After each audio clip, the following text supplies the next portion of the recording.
เดทแรกหมดเงินค่าอาหารกันไปเท่าไหร่ครับเป็นฝ่ายเปย์หรือว่าหารเท่ากันเรื่องเงินเงินทองชวนอึดอัดอยู่เสมอเลยครับแต่จะเป็นอย่างไรถ้าเกิดมื้ออาหารเดทแรกของเรามีคนจ่ายให้ล่ะครับ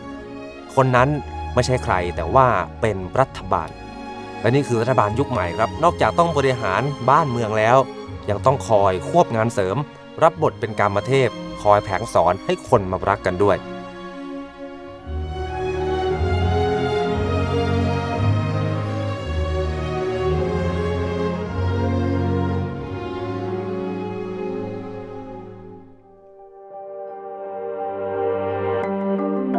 หลายปีที่ผ่านมานี้รัฐบาลทั่วโลกทุ่มเงินนับไม่ถ้วนครับกับการแก้ปัญหาวิกฤตเด็กเกิดน้อยจนพวกเขาเผลอลืมเรื่องง่ายๆไปก่อนว่า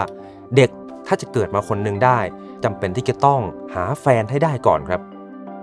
ปัจจุบันนี้คนรุ่นใหม่ครองตัวเป็นโสดนานขึ้นแล้วหลายคนก็แทบไม่มีโอกาสได้พบเจอคนใหม่ๆเลยรัฐบาลบางประเทศจึงเริ่มถอยออกจากการโฟกัสแค่ปลายทางอย่างเช่นเรื่องของการให้เงินสนับสนุนการเลี้ยงดูบุตรแล้วก็หันไปมองที่จุดเริ่มต้นของความสัมพันธ์ครับด้วยการทำหน้าที่เป็นพ่อสื่อแม่ชักจ่ายเงินให้ทุกคนไปเดทกันที่ประเทศสิงคโปร์ครับรัฐบาลกำลังทดลองโครงการหาคู่ที่ใช้ชื่อเบื้องต้นครับว่า First Date โดยเล็งเป้าไปที่กลุ่มคนโสดอายุไม่เกิน35ปีครับผู้สมัครแค่เข้าไปทำแบบสอบถามออนไลน์เกี่ยวกับความสนใจของตัวเองประมาณ10นาทีเท่านั้นครับเพื่อให้อัลกอริทึมช่วยคัดเลือกคู่ที่เข้ากันได้มากที่สุดแต่ไม้เด็ดที่ทำให้โครงการนี้มันต่างจากแอปพลิเคชันหาคู่ทั่วไปคือการบังคับให้ผู้ใช้เชื่อมโยงและยืนยันตัวตนผ่านSingPass ซึ่งเป็นระบบยืนยันตัวตนอย่างเป็นทางการของรัฐบาลสิงคโปร์ครับช่วยดักทางพวกโปรไฟล์ปลอมแล้วก็แก๊งสแกมเมอร์หลอกให้รักสมกับสโลแกนโครงการอย่าง No Fake No Drama และถ้าระบบแมทคู่สำเร็จรัฐบาลจะช่วยจ่ายค่าอาหารสำหรับเดทแรกให้ฟรีๆนะครับโดยเลือกจากรายชื่อร้านเด็ดที่โครงการคัดสรรไว้ให้อย่างดีน่าสนใจไหมครับแต่ว่าโครงการนี้มันยังอยู่ในขั้นทดลองศึกษาและก็รับฟังความคิดเห็นนะครับยังไม่ได้อนุมัติหรือว่าประกาศใช้เป็นนโยบายจริงๆแต่อย่างใดส่วนที่ประเทศญี่ปุ่นเขาก็ไม่ได้ยืนดูคนโสดปัดขวากันไปตามลำพังครับหากค่าบริการแอปพลิเคชันหาคู่มันเป็นหนึ่งในเหตุผลที่ทำให้หลายคนยังไม่เริ่มมองหาใครสักคนรัฐบาลท้องถิ่นจังหวัดโคจิก็ขออาสาแก้ปัญหานี้ให้ครับโดยปีนี้คนโสดอายุ 20-39 ปีที่อาศัยอยู่ในจังหวัดโคจิสามารถขอเงินคืนจากค่าบริการของแอปหาคู่เอกชนได้สูงสุดปีละ 20,000 เยนแต่ว่ามีเงื่อนไขครับว่าต้องเลือกใช้แอปหาคู่ที่ผ่านการรับรองความน่าเชื่อถือแล้วเท่านั้นส่วนที่กรุงโตเกียวเขาจริงจังถึงขั้นสร้างแอปหาคู่ของตัวเองขึ้นมาเลยครับโดยใช้ชื่อว่าโตเกียวเอ็นมุสุบิหรือว่าโตเกียวผูกวาสนาซึ่งเปิดรับคนโสดวัย 18 ปีขึ้นไปที่ตั้งใจจะแต่งงานอาศัยเรียนหรือทำงานอยู่ในโตเกียวพร้อมกับตั้งเงื่อนไขสแกนความปลอดภัยเข้มงวดกว่าแอปหาคู่ทั่วไปครับผู้ใช้ต้องยื่นเอกสารยืนยันตัวตนใบรับรองสถานะโสดหลักฐานรายได้และจ่ายค่าธรรมเนียม 11,000 เยนสำหรับใช้บริการนาน 2 ปีเมื่อเรียบร้อยแล้วกระบวนการจับคู่จะเริ่มจากให้ผู้ใช้ทำแบบประเมินทัศนคติและมุมมองการใช้ชีวิตจากนั้น AI จะประมวลผลแนะนำคนที่มีเคมีเข้ากันกับเราพอกดตกลงอยากเจอกันระบบก็จะช่วยจัดแจงนัดวันเวลาและสถานที่ให้เสร็จสับเลยครับจึงไม่จำเป็นที่จะต้องไปแลกเบอร์โทรหรือว่าบัญชีโซเชียลมีเดียส่วนตัวกันและถ้าใครไม่ถนัดจีบกันผ่านหน้าจออยากจะสบตากันในชีวิตจริงที่โตเกียวก็มีเจ้าหน้าที่คอยให้คำปรึกษาออนไลน์พร้อมเสิร์ฟกิจกรรมออฟไลน์หลากหลายให้ทั้งการทัวร์พิพิธภัณฑ์ศิลปะล่องเรือเล่นกีฬาไปจนถึงมินิเสวนาเรื่องความสัมพันธ์เพื่อเปิดโอกาสให้ความสัมพันธ์ค่อยๆสุกงอมผ่านกิจกรรมที่ชอบเหมือนกันครับหันไปดูประเทศใกล้ๆกันกับญี่ปุ่นอย่างเกาหลีใต้ก็ไม่น้อยหน้าครับกิจกรรมหาคู่ที่ได้รับความสนใจล้นหลามเกินคาดคือ Romance in Hangang ที่รัฐบาลท้องถิ่นกรุงโซลเป็นผู้จัดงานนี้มาตั้งแต่ปี 2024 ครับงานนี้เปิดพื้นที่ให้คนโสด 100 คนมาทำความรู้จักกันที่ริมแม่น้ำฮันแต่ไม่ได้มานั่งคุยตรงหน้าโต๊ะอย่างเดียวครับ เขาจัดให้ครบเลยครับทั้งแนะนำเทคนิคการออกเดทเล่นเกมล่องเรือยอชต์สนทนาแบบตัวต่อตัวและก็ปิดท้ายด้วยค็อกเทลเดทครับก่อนกับผู้เข้าร่วมแต่ละคนจะได้เลือกคนที่ตัวเองสนใจ3อันดับครับหากเลือกตรงกันทั้ง2ฝ่ายก็จะถือว่าแมตช์สำเร็จพอแมตช์แล้วแต่ละคู่ก็ได้รับคูปอง 300,000 วอนหรือประมาณ 6,900 บาทซึ่งรวมบัตรอาหารและกิจกรรมทางวัฒนธรรมไว้สำหรับนัดกันครั้งต่อไปครับเมืองจึงไม่ได้พาคนมาพบกันครั้งเดียวเฉยๆแล้วปล่อยให้แยกย้ายแต่ว่าพยายามสร้างเหตุผลให้มีเดทครั้งที่2ต่อด้วยความนิยมของงานนี้มันสูงเกินกว่าที่โควต้าจำกัดไว้หลายเท่าครับมีผู้สมัครมากกว่า 3,286 คนแต่เขารับได้แค่ชาย50คนแล้วหญิง50คนเท่านั้นการหาคู่ผ่านรัฐบาลกรุงโซลจึงอาจสมัครยากกว่าการสอบเข้าบางโครงการด้วยซ้ำครับและด้วยผลตอบรับที่ดีขนาดนี้กรุงโซลจึงจัดกิจกรรมนี้ต่อในปี 2025 ทั้งหมดนี้ฟังดูคล้ายรายการหาคู่ที่มีรัฐบาลเป็นสปอนเซอร์เพียงแต่ว่าตอนจบที่รัฐบาลประเทศเหล่านี้อยากเห็นไม่ใช่แค่ฉากสารภาพรักหรือว่าการแลก ID ไลน์ครับแต่คือการแต่งงานแล้วก็มีลูก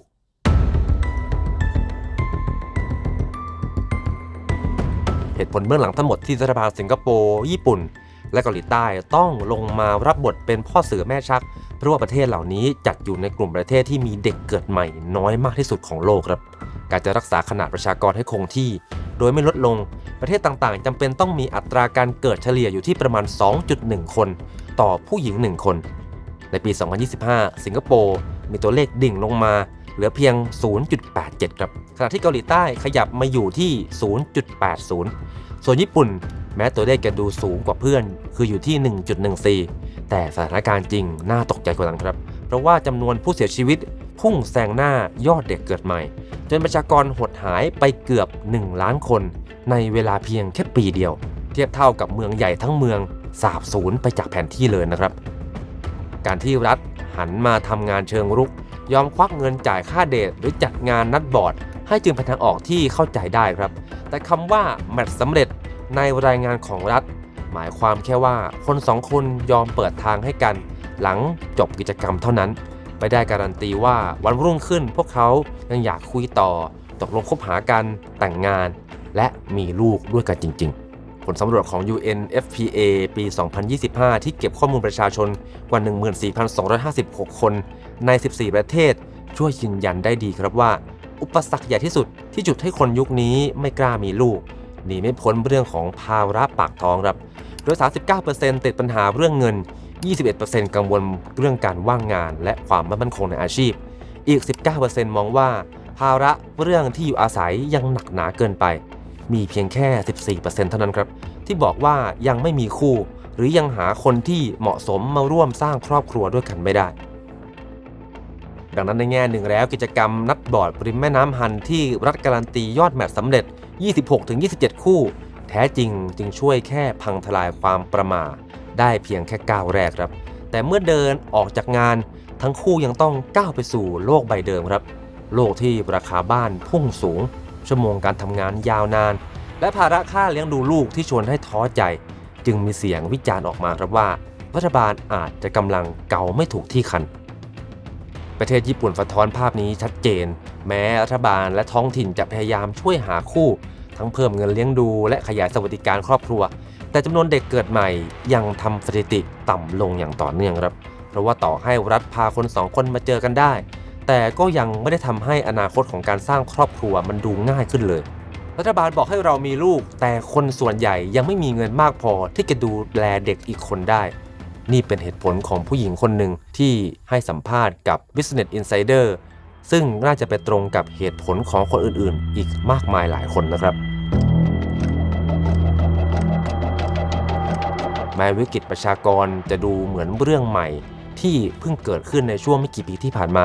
แต่ว่าความจริงแล้วระเบิดเวลาลูกนี้มันเริ่มเดินทางนับถอยหลังมาตั้งแต่เมื่อ50 ปีที่แล้วแล้วครับหลังสงครามโลกครั้งที่2จบลง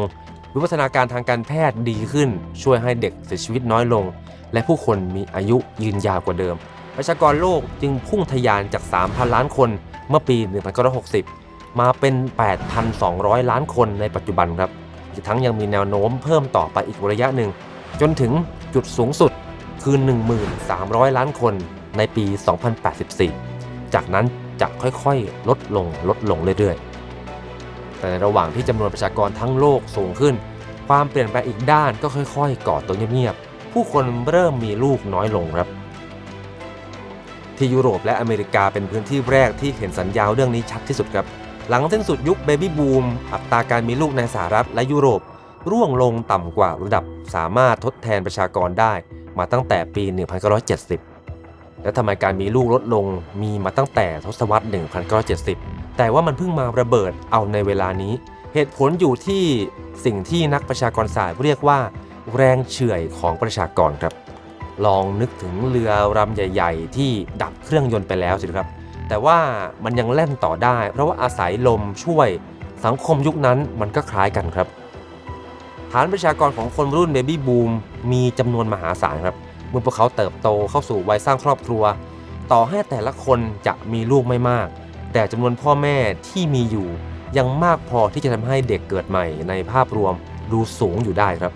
นอกจากนี้ตัวเลขประชากรยังถูกพยุงด้วยคนมีอายุที่ยืนขึ้นกว่าเดิมประเทศจึงมีแรงงานมีผู้เสียภาษีและมีผู้บริโภคจำนวนมากพอให้ทุกอย่างมันสามารถเดินหน้าต่อไปได้แต่พอ50 ปีมันผ่านไปแรงพยุงจากอดีตมันก็หมดลงครับคนรุ่นเบบี้บูมทยอยเกษียณและเข้าสู่วัยโรยราส่วนลูกของคนรุ่นเบบี้บูมได้เติบโตขึ้นมาเป็นคนวัยทำงานที่เลือกไม่มีลูกหรือว่ามีลูกน้อยลงฐานประชากรรุ่นต่อไปจึงค่อยๆหดแคบลงตามครับยิ่งเมื่อเจอคนเจเนอเรชันถัดๆมายิ่งมีลูกน้อยลงอยู่อีกปัญหามันจึงเริ่มหนักขึ้นแล้วไม่นานครับวิกฤตนี้มันค่อยๆคืบคลานจากยุโรปสหรัฐมาสู่ฝั่งเอเชียญี่ปุ่นและสิงคโปร์ตกอยู่ในภาวะเด็กเกิดน้อยมาตั้งแต่ยุค 1970 ครับเกาหลีใต้ตามมาในยุค 1980 ส่วนจีนและไทยเกิดขึ้นในช่วงยุค 1990 เรียกได้ว่าประเทศต่างๆล้วนเดินทางมาถึงจุดเดียวกันแต่มาด้วยความเร็วไม่เท่ากันแค่นั้นเองจนถึงปัจจุบันนี้เอเชียตะวันออกและแปซิฟิกกลายเป็นภูมิภาคที่มีอัตราการเกิดหรือว่าการมีลูกเฉลี่ยต่ำที่สุดในโลกไปแล้วครับโดยอยู่ที่ประมาณ 1.3 คนต่ำกว่าที่ยุโรปเอเชียกลางและอเมริกาเหนือซึ่งอยู่ประมาณ 1.6 คนโลกในวันนี้ของเราจึงกำลังเผชิญภาพที่ขัดแย้งกันด้านหนึ่งประชากรทั้งโลกยังมีมากกว่า 8,200 ล้านคนแต่อีกด้านหนึ่งประเทศจำนวนมากกับเริ่มขาดเด็กขาดแรงงานและมีคนเสียชีวิตมากกว่าคนเกิดใหม่ในวันที่เด็กเกิดใหม่น้อยลงประชากรชนิดหนึ่งกลับเพิ่มจำนวนขึ้นมาอย่างรวดเร็วแทนครับนั่นคือหุ่นยนต์ครับจากรายงานของ World Robotics 2025 โลกติดตั้งหุ่นยนต์ในภาคอุตสาหกรรมไปแล้วมากกว่า 542,000 ตัวส่วนหุ่นยนต์ฮิวแมนนอยด์ซึ่งถูกออกแบบให้มีรูปร่างและการเคลื่อนไหวใกล้เคียงกับมนุษย์บริษัทในจีนสหรัฐและยุโรปต่างเร่งลงทุนจีนถึงขั้นวางเป้าหมายผลักดันเทคโนโลยีนี้เข้าไปอยู่ในโรงงานและเศรษฐกิจมากขึ้นภายในปี 2027 ครับแถมยังกดราคาให้ถูกลงเหลือตัวละประมาณ 100,000 กว่าบาทเท่านั้นเองหลังปี 2035 เป็นต้นไปคาดว่าความก้าวหน้าทางเทคโนโลยีจะผลักดันให้หุ่นยนต์ฮิวแมนนอยด์ขยายบทบาทจากโรงงานเข้าสู่ทุกครัวเรือนในฐานะผู้ช่วยส่วนตัวพวกมันจะเข้ามาดูแลผู้สูงอายุมาทำงานบ้านและให้บริการในงานด้านต่างๆกระทั่งปี 2060 เราอาจจะมีหุ่นยนต์เดินปะปนอยู่บนโลกนี้ถึง 3,000 ล้านตัวครับ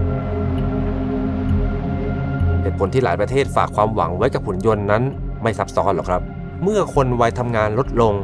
ก็ใช้เครื่องจักรเข้ามาเติมแรงงานที่หายไปเพื่อช่วยพยุงเศรษฐกิจแต่ปัญหาอยู่ตรงที่เศรษฐกิจมันไม่ได้จบลงแค่สินค้าออกมาจากสายพานโรงงานครับแต่ว่ามันต้องมีใครสักคนซื้อสินค้านั้นกลับไปด้วยหุ่นยนต์มันประกอบรถยนต์ได้ครับแต่ว่ามันไม่ได้ซื้อครับมันสร้างบ้านได้แต่ว่ามันก็ไม่ได้ซื้อบ้านเพื่อสร้างครอบครัวและต่อให้มันทำอาหารได้มันก็ไปออกไปกินมื้อเย็นหรือว่าเดินทางท่องเที่ยวในวันหยุดหรอกครับประชากรหุ่นยนต์ที่เพิ่มขึ้นมันจึงไม่ได้ทดแทนมนุษย์ได้ทั้งหมดโดยเฉพาะในเรื่องของการบริโภคเพื่อขับเคลื่อนเศรษฐกิจปัญหาประชากรจึงไม่ได้กระทบแค่ตลาดแรงงานแต่มันกำลังเขย่าโครงสร้างเดิมของระบบทุนนิยมครับถ้ ถ้าสังเกตดูยุคทองทางเศรษฐกิจล้วนแล้วจะเกิดขึ้นในช่วงที่เกือบทุกประเทศมีประชากรเพิ่มขึ้นทั้งสิ้นแต่ปัจจุบันยุคนั้นมันได้สิ้นสุดลงไปแล้วครับแน่นอนว่าระบบทุนนิยมมันคงไม่ล่มสลายลงไปได้ง่ายๆมันอาจจะเปลี่ยนรูปแบบไปเป็นเศรษฐกิจที่เกี่ยวกับผู้สูงอายุที่เติบโตมากขึ้นแต่ว่าตรงนั้นก็ไม่อาจจะทดแทนได้ทั้งหมดครับเพราะว่าปัญหาเด็กเกิดน้อยมันส่งผลกระทบเป็นโดมิโนต่อมาในหลายส่วนไล่ตั้งแต่ห้องเรียนโรงงานตลาดไปจนถึง GDP ของประเทศอีกทั้งคนวัยทำงานจำนวนน้อยนิดที่เหลืออยู่ก็ต้องแบกรับภาระดูแลผู้สูงอายุเพิ่มขึ้นเป็นเท่าตัวรัฐบาลทั่วทั้งโลกจึงเผชิญทางแยกสุดบีบคั้นครับว่าจะยอมขึ้นภาษีตัดลดสวัสดิการลงขยายอายุเกษียณหรือว่าแบกหนี้สาธารณะเพิ่มซึ่งไม่ว่าจะเลือกทางไหนก็ต้องเจอแรงกดดันจากประชาชนทุกทางครับดังนั้นคงไม่เกินไปถ้าจะบอกว่าปัญหาประชากรเป็นชนวนที่ก่อให้เกิดหายนะของประเทศเลยก็ว่าได้ครับแล้วปัญหานี้ถามว่ามันมีทางออกไหมถ้าคนไม่อยากมีลูกเพราะว่าปัญหาเรื่องปากท้องทำไมเราไม่ไปแก้ไขเศรษฐกิจให้ดีขึ้นพร้อมกับยกระดับสวัสดิการให้คนอยากมีลูกกว่าเดิมได้ไหมคำตอบก็คือได้ครับแต่ว่ามันก็ไม่ได้ผลเสมอไปเพราะถ้าไปดูหลายประเทศฝั่งยุโรปที่คนมีรายได้ต่อหัวสูงมีสวัสดิการด้านครอบครัวที่ดีแต่อัตราการเกิดมันก็ยังต่ำกว่าเป้าที่รัฐบาลตั้งไว้เช่นที่นอร์เวย์ที่แจกสวัสดิการแบบจัดเต็มเลยครับเปิดกว้างให้ทั้งพ่อแม่สลับกันลาเลี้ยงลูกได้โดยได้รับเงินชดเชย 100% นานเกือบ1 ปีเต็มและอัดฉีดเงินช่วยเลี้ยงดูเด็กอีกเดือนละ 2,012 โครนนอร์เวย์หรือประมาณ 7,000 บาทต่อเดือนจ่ายตั้งแต่แรกเกิดไปจนถึงอายุครบ 18 ปีแต่ตัวเลขเด็กเกิดใหม่ก็ยังร่วงลงมาเหลือเพียง 1.48 คนต่อผู้หญิง 1 คนการรับผู้อพยพจึงเป็นอีกทางเลือกเพื่อช่วยบรรเทาปัญหาครับแต่ก็ต้องแลกมากับความขัดแย้งกับคนในท้องถิ่นเหมือนหลายประเทศในยุโรปในช่วงหลังมานี้มีกระแสต่อต้านผู้อพยพมากขึ้นวิกฤตประชากรจึงคงเป็นปัญหาโลกแตกที่ไม่มีทางออกสำเร็จรูปตายตัวครับหุ่นยนต์ก็ไม่ใช่คำตอบโดยสมบูรณ์นี่จึงนับว่าเป็นโจทย์หินที่ใหญ่ที่สุดครั้งหนึ่งของมนุษยชาติโดยก็ว่าได้นะครับคำถามต่อจากนี้คือมนุษย์อย่างพวกเราจะคืนความหวังในการสร้างครอบครัวให้กับคนรุ่นถัดไปได้หรือไม่